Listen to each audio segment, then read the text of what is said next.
3 days before the wedding, Derek announced Lane was calling it off for the sake of his white moonlight. The moment his message came through, I was haggling with the Grand's event manager over the flower wall shade of blush. The woman caught the color draining from my face and asked, almost whispering, "Miss Sterling, are you all right?" I shook my head once, code for "I'm fine," then finished signing off on every last detail and told her nothing had changed. Only when she exhaled did I turn away, step into Harbor's winter glare, and open Instagram. There Lane was, Derek, fingers laced with Heather's caption, "When the heart knows, it knows." I arched a brow. A groom is a groom. Why hang yourself on one noose, right? Tell me about it, little brother-to-be. While I was triple-checking the final run of show with the planner, my phone buzzed. A single iMessage from Derek. "Heather's in the ICU suite, headed there. Wedding postponed. Explain to everyone." Reading it, I froze for one blunt second. Both families are Harbor royalty. The engraved invitations had already landed in every gold-plated mailbox, and yet Derek was willing to torch the Sterlings alive. The planner's assistant noticed my knuckles whitening. "Miss Sterling, are you okay?" I dragged in a breath and flattened my voice. "I'm fine, keep going." The two women exchanged a look, then resumed walking me through the candle count. But Derek's text was a drumbeat behind my eyes. I missed half of what they said. Miss Sterling, Miss Sterling." Their worry yanked me back. I rubbed my temples. "Ladies, something's come up. You've been saints today. I'll update you tomorrow. We're done for now." They hesitated, probably calculating lost overtime. I softened. "If we cancel and you lose billable hours, I'll personally cover every dime." Relief washed over their faces. They packed up, murmuring thanks, pity flickering in their eyes. They knew. Of course they knew. Derek and I were textbook childhood sweethearts. The Sterlings and the Paynes together own half of Harbor, board seats, docks, news channels. So the marriage was filed under natural merger long before we could spell prenup. My parents approved. They'd watched Derek grow from sandbox tyrant to tuxedoed heir. Then college happened. A cloudburst pinned Derek inside the cafeteria while Lane was fetching my lunch. And that's where Lane met Heather, wiping tables on work study. Nothing hooks a prince faster than a girl who hands him her only umbrella while she soaks. I, cramping in my dorm, had no clue I'd just picked up a debt in absentia. They added each other on WhatsApp, and the chat threads turned into coffee dates, then late-night code debugging, then playlists swapped at 3 a.m. When graduation hit, the script said, "Instant engagement party." Instead, Derek declared Lane needed to master the Payne balance sheets first, promising me a blowout proposal once Lane shredded his training wheels. I shrugged. Fine by me. I was busy wrestling board members twice my age inside Sterling Tower. But even with Dad opening doors, the old guard sneered at the 22-year-old kid playing COO, especially one in heels. I vowed to make them choke on their cigars, and in the frenzy Derek slipped off my radar. By the time I resurfaced, Heather had nested in his heart like a song on repeat. I don't break up soulmates for sport. I called Mom and Dad and voted to scrap the alliance. I already held enough equity to steer Sterling Group. The future glittered. The Paynes balked. Victor, Lillian, even Derek. Overnight, Heather was shipped to a London master's program like contraband.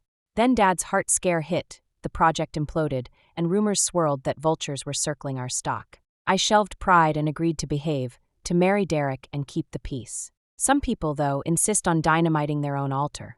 Outside the Grand, Harbor's January wind slapped me sober. A coat, warm, male, unfamiliar, settled on my shoulders. I turned and found Julian, the Payne family's recently imported bastard, half smiling. 6 months ago, Victor had yanked him from nowhere and marketed him as spare royalty in case Derek blows it. "Thanks." I pulled the coat tighter. "Why are you still here?" Final rehearsal, no groom, parental shame. Julian had been ordered to walk me down the faux aisle so photographers wouldn't gossip. Victor and Lillian swore they'd stay through the tasting menu, then vanished mid-call. I'd assumed Julian had been chauffeured away too. I ducked into the men's room. When I came back, the motorcade was gone. Weak excuse. Harbor has rideshare, helicopters, legs. Lane stayed on purpose. My driver eased the Bentley to the curb. I studied Julian's careful calm, recalled Derek's Instagram handhold, and did the math. "Get in," I told him. "I'll drive you home." Lane didn't ask who's home or why. Lane simply slid onto the leather seat, fighting a grin. As city lights smeared across the glass, I decided the kid wasn't lethal yet, but Lane certainly wasn't stupid. Mom and Dad blinked when I ushered Julian into the Sterling townhouse. We don't hide things in this family, so over scotch in the library I replayed the day, then pitched my new business plan. But sweetheart, the mud they'll sling at you. Mom worried. The world always rifles through a jilted woman's trash, hunting for any scrap that reframes the man's treachery as star-crossed romance. Even if that romance tap dances over our family's bones. To calm her, I revealed a tiny ace. Derek had demanded total control over the invitations, and I'd trusted him. Only after they were mailed did I notice the groom line read, "The Payne heir." Today, for the first time in history, there are 2 living heirs. 3 pairs of eyes widened in unison. Everyone knew Derek was unreliable, but no one thought Lane drop a bomb this size. I kept wondering why those matrons bit their tongues whenever they saw me. My father snarled, slamming the coffee table. Turns out the idiot dared to humiliate my daughter. I'm calling the Paynes. My girl isn't some leftover we forced on them. How dare they let their son walk all over her? I caught his arm. Your heart can't take the stress. I came home to brief you and Mom, so my next moves won't give you a heart attack. Leave the rest to me. They looked at me and sighed. Do whatever you need. The Sterlings still have pride. If we don't push back, the city will decide we're easy prey. I stayed until they calmed down, then left with Julian for the penthouse loft I'd shared with Derek. The loft sat downtown, 3 beds, 2 baths, immaculate to the last throw pillow. I'd designed every inch with the crew, especially the master suite, bright, airy, flawless. Money was never an issue for Derek, so the deed sat in my name. The moment we stepped inside, I called a locksmith to swap the cylinder, then finally turned to Julian. Watching the man 4 years my junior, I skipped the pleasantries. You heard my father. We're grasshoppers on the same string now. You understand. Lane cut in. No need for threats, sis. I want the Payne fortune. You want the Payne label peeled off your life. We can deal. I studied the hunger in his eyes and liked what I saw. I enjoy working with people who want something. As long as his desire intersects with mine. However briefly, we're golden. After Julian left, I rang Derek. Lane declined the call. Fine. Let him find out at the altar. Lane sown this storm. I ate a second helping of late-night takeout just thinking about life without him. Next morning Derek called, asking me to pick up him and Heather. I laughed out loud. Derek, are you brain dead? You dumped me for your sweetheart, and now you want a chauffeur? Heather's weak, pitiful voice floated over the line. Derek, you left Sophia for me. Of course she's upset. I don't deserve her coming to get me. Asterisk cough cough asterisk. It's all my fault for being sick. Derek barked. Cameron, stop being childish. Heather's ill and you still bully her. I laid the phone on the table while reading Julian's text. Derek's cards had been frozen. Yesterday's urgent call had been Derek begging his parents. They'd canceled his plastic to drag him home. Now Lane was stranded. My glee lasted 2 seconds. Julian cooled me off. Derek is still their son. They're angry today, tomorrow they'll forgive. I hung up on Derek and dialed the wedding planner. When I gave the groom's name, silence answered. Ms. Sterling, are you certain? Absolutely. I twirled the invitation. I mailed you the card, remember? The groom's name was misprinted. I just noticed while sorting papers. Sorry for the trouble. The girl exhaled.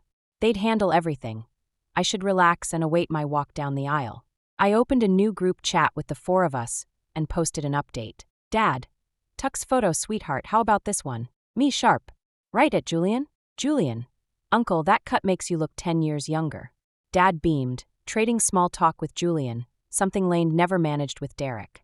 Derek wouldn't even join a group chat, yet I'd spotted a 99 message thread between him and Heather's folks.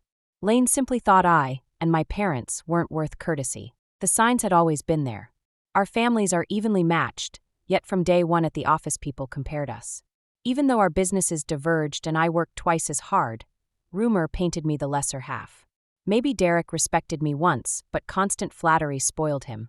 His affection thinned until Heather exploded into the open. We'd agreed to break the engagement.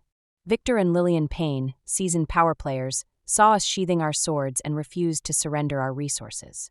Their difficult son dragged both clans into a tug-of-war outsiders couldn't read. When the Sterlings appeared to compromise, the city assumed the Paynes had won, and courtiers swiveled toward the perceived victors. Standard harbor protocol. A shrill ring jerked me back. Expecting Derek, I almost dismissed it. Julian's name flashed instead. What's up? Don't tell me you're chickening out. No. His voice was grave. Derek flew in. Noted. I remembered Lane couldn't see me. Anything else? Aren't you worried? Once Lane's back. Julian. I cut in. If you plan to run a company, panic isn't in the job description. I ended the call. I showered, dressed, and headed to Serenity. A bride must glow. Lesson learned: never tempt fate. Lying on the treatment table, I found Derek and Heather blocking the doorway. Proof that boastful words age badly. Derek stared at me, lounging as if I hadn't a care in the world, and snapped. "Sophia, you actually dared to ignore my calls? Do you even know Heather's in the middle of a medical emergency? Every second counts." Question mark. I spread my hands, genuinely puzzled. And if I had picked up, what exactly would that change? You can't seriously expect me to play the generous fiancé who tolerates her groom's little side piece. Why not ask the girl in Leshan to vacate the spot for me while you're at it? You, Derek swallowed the rest, face coloring. You're nothing but a shrew. Fine, fine. I flicked my wrist in dismissal. Have it your way. Now could the two of you kindly step out so I can put some clothes on? But they acted as though human language were optional. One clutching my wrist demanding an explanation, the other swaying like a dying willow begging for help. All right, so hearing isn't your strong suit. I clutched the towel wedged above my breasts, kicked Heather away, and slapped Derek, hard. Still not satisfied, I slapped him again. When Lane raised a hand to retaliate, I planted a heel in his gut. Lane folded like a deveined shrimp, writhing on the carpet. Are we awake now, gentlemen? At that exact moment the staff, who'd been mysteriously absent, materialized. Their fawning bows earned no warmth from me. I let them haul the pair out, then dressed at lightning speed. I was about to call the police when Serenity's manager slipped in. Seeing my scowl, she rushed to placate me. "Ms. Sterling, today's oversight by our employee has caused you distress, and we're deeply sorry. Please accept our VIP Gold card, 50% off all future services." I cut her off with a cold laugh. "You think I'm short of pocket change?" Her smile froze, beads of sweat on her forehead. "Then, Ms. Sterling, what would you? 1. Fire the employee who let them in." I raised a second finger. 2. Post a public statement on your official account detailing what happened and apologize to me by name. The manager looked stricken. If you can't manage that, my lawyer will be happy to discuss invasion of privacy and defamation. You have 3 hours, no extensions. I grabbed my bag and strode out. Outside, I inhaled deeply. My phone vibrated, a text from Julian. "Derek went to find you." I answered, "Just sent him packing." "How did you know?" Lane posted on Instagram. A screenshot followed. In the photo, Heather leaned against Derek's shoulder. The caption read, "True love fears no storm." A snort escaped me. True love? Let's see just how true it really is. Half an hour later, the manager messaged back. I granted her plea, shifting blame to the negligent staff. Backing down? Hardly. Our ancestors said it best. Enough is enough. Right now my priority isn't sparring with a spa.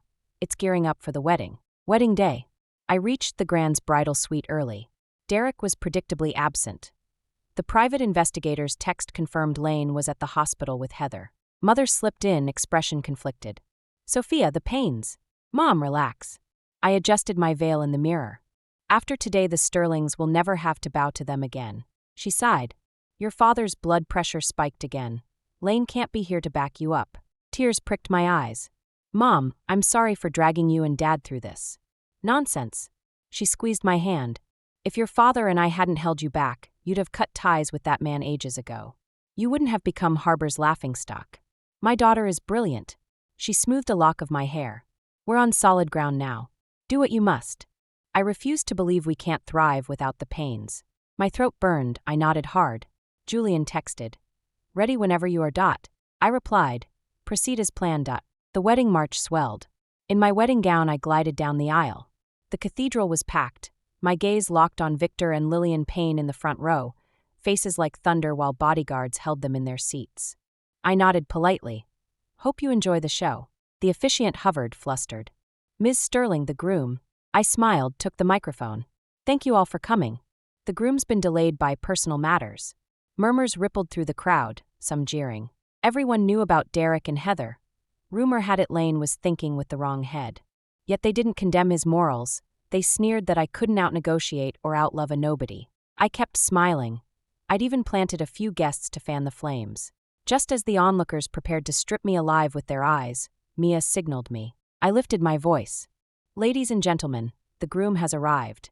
The doors swung wide. Julian walked in, immaculate in ivory. Gasps erupted. "What? I thought the eldest Payne's son was the groom. What's happening?" Julian reached my side and took the mic. "Thank you for attending Ellis's and my wedding. Before we begin, I need a word with my parents. Lane strode down and ushered Victor and Lillian onto the dais. Their venomous expressions cracked. They opened their mouths, but Julian kept the microphone out of reach. Mia directed a staffer to bring me a chair. I sat, accepted the water she offered, and settled in to watch the show. As if sensing my gaze, Julian cleared his throat. Everyone knows my parents adore this union. During negotiations, they pledged an 8% equity stake as marriage settlement for their daughter-in-law. Lane produced the document Mia handed him and held it aloft. Victor and Lillian quivered with rage, about to explode, but Julian bulldozed ahead. You also know I'm the illegitimate son. Marrying Ellis is my jackpot. Since I'm taking her name, I'd better bring something to the table, or the Payne dynasty won't know where to hide. Kindly bear witness while I sign this gift contract and secure my place in the Sterling family. Silence swallowed the hall. Victor slapped his own thigh. Avery, this is your brother and sister-in-law's wedding. What the hell do you think you're doing, embarrassing us like this? Get down here, now. Julian's eyes instantly reddened as Lane looked at me. I raised an eyebrow. Kid's in the wrong line of work. Lane should be on Broadway. But the plan comes first. I stood up and smiled at Victor. Uncle Payne, you've got it backward. Then I signaled Mia to bring the documents and the engraved invitation. Both list a Payne son. Isn't Julian part of the Payne family? The moment the words left my mouth, half the guests dropped their eyes to their invites. Only now did they notice the groom's line really did read Mr. Payne. Victor and Lillian snatched a card, scanned it, staggered, and nearly hit the floor. Julian caught them at once. Look how happy you two are. Lane thrust the paperwork at them and turned on the wheedling. Mom, Dad, do you really have the heart to watch me marry into the Sterling family all alone? That theatrical voice rolled through the microphone and almost made me gag. Enough. I said, Julian, that's enough. Who exactly are you trying to nauseate? While the room teetered on freeze frame, my phone rang. I took it from Mia, Derek. Julian and I locked eyes.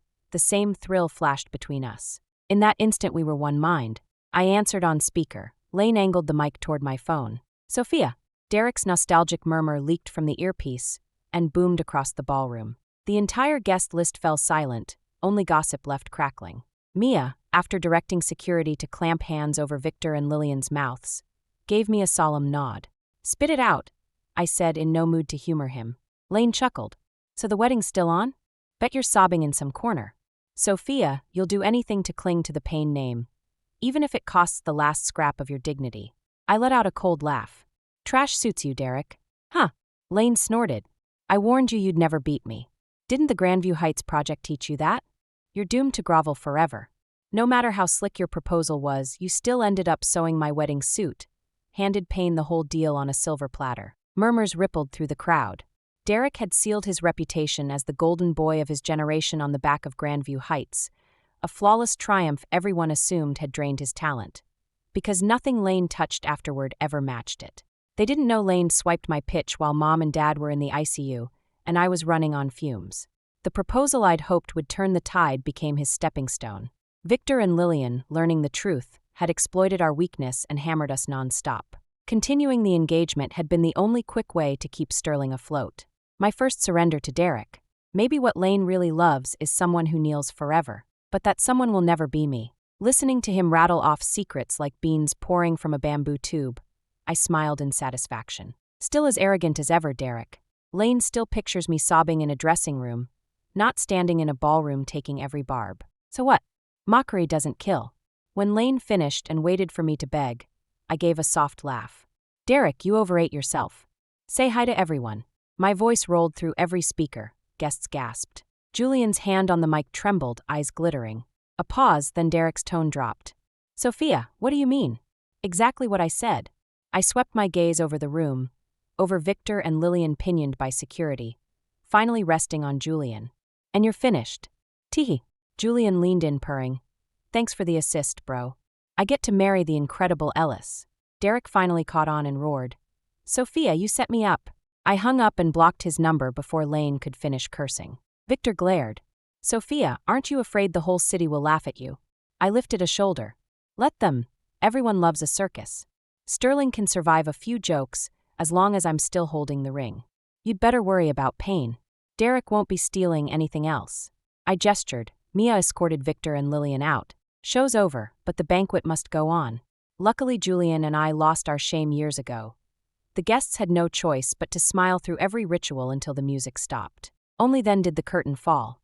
After the reception, I took the family on vacation. We hadn't invited the press, but a few always slipped through.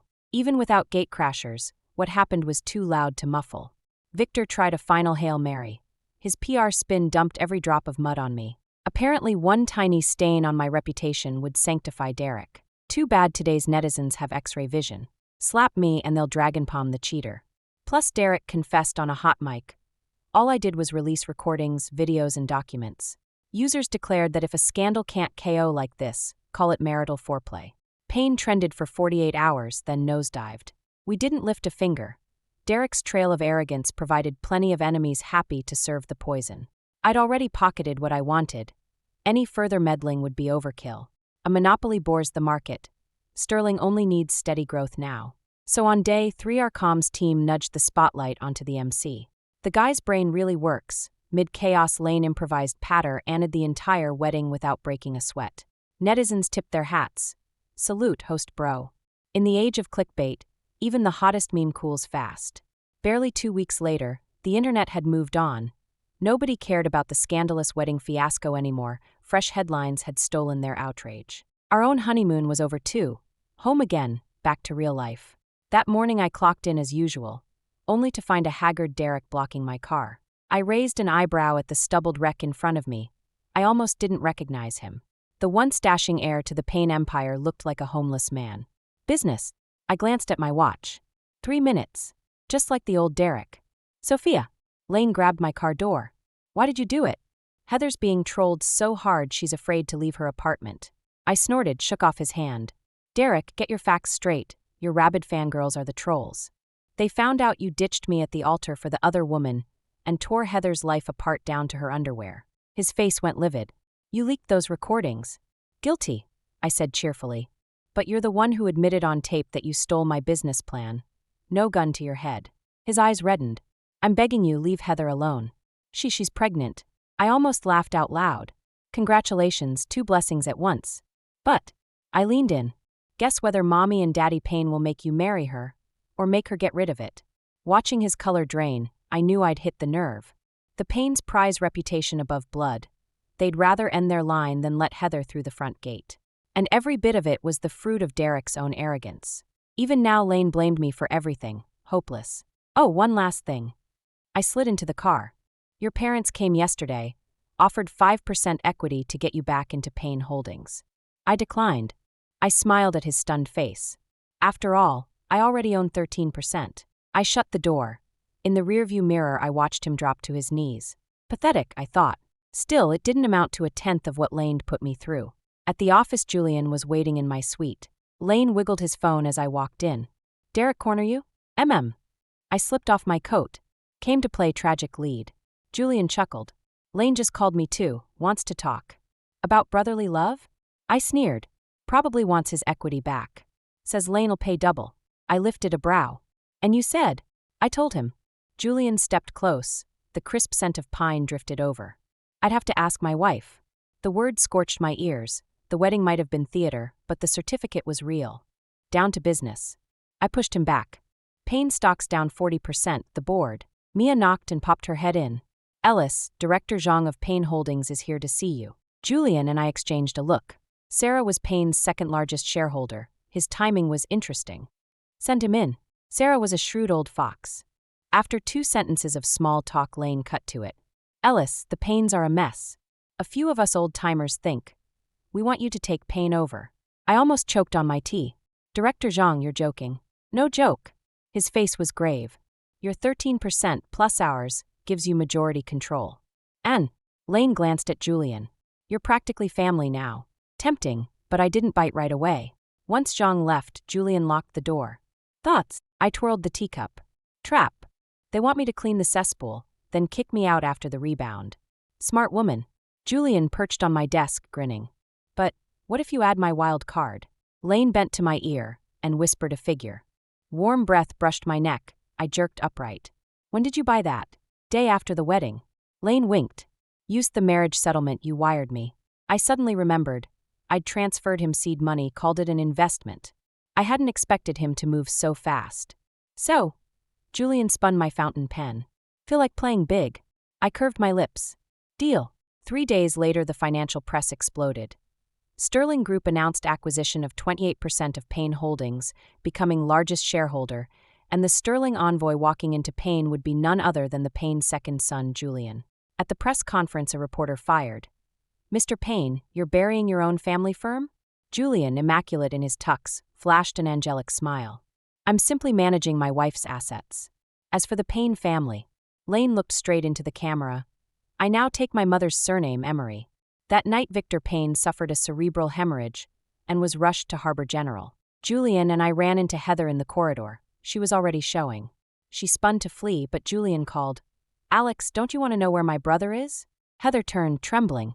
Julian handed her a slip. 'Lane's here, drinking himself senseless every day.' A pause. 'Also, you're carrying the Payne's only grandchild, and with the old man critical.' Before Lane finished, she'd bolted for the elevator. Watching her go, I felt a flicker of pity. 'Your brother's going to murder you.' Mutual. Julian laced his fingers through mine. 'Come, let's greet dear Dad.' Inside the ICU suite, Lillian Payne seized a vase the moment she saw us. Julian caught it midair. 'Mrs. Payne, doctors say you and Mr. Payne need rest.' 'Animals,' she shrieked. 'You're driving the Paynes to their deaths.' I sighed and set down the fruit basket. 'Auntie, Payne's market cap is rebounding and salaries just went up. Hardly a death sentence.' 'You! One more thing.' I cut her off. 'Julian takes over as CEO next Monday. Watch the live stream.' We sauntered out laughing while curses rained behind us. Outside the room, Julian yanked me into the stairwell. In the dark, his eyes burned. 'Sophia, our cooperation agreement, it expires today.' My pulse spiked. So, Lane kissed me. 'Renewal? Lifetime term.' I pushed him back. 'Julian, are you serious? From the night you scooped me off the hotel carpet, I was.' Lane pressed his forehead to mine. 'Did you think I played along for fun? So that was it.' I laughed softly, slid my arms around his neck. 'Then partners? My honor, Emery.' Later, Derek and Heather did barge into Victor's room and make a scene. Word is Lillian fainted on the spot, and in a rage Victor rewrote his last will. Every square foot of Payne real estate holdings went to the Harbor Orphanage. Julian and I held our real wedding the following spring. No calculations, no transactions, just the ring Lane designed with his own hands and my simple, I do. Thanks for listening. On a scale of 1 to 10, how would you rate this story? If you enjoyed it, like and share with friends. We'd love to hear your thoughts in the comments. Don't forget to subscribe for more tales. See you next time.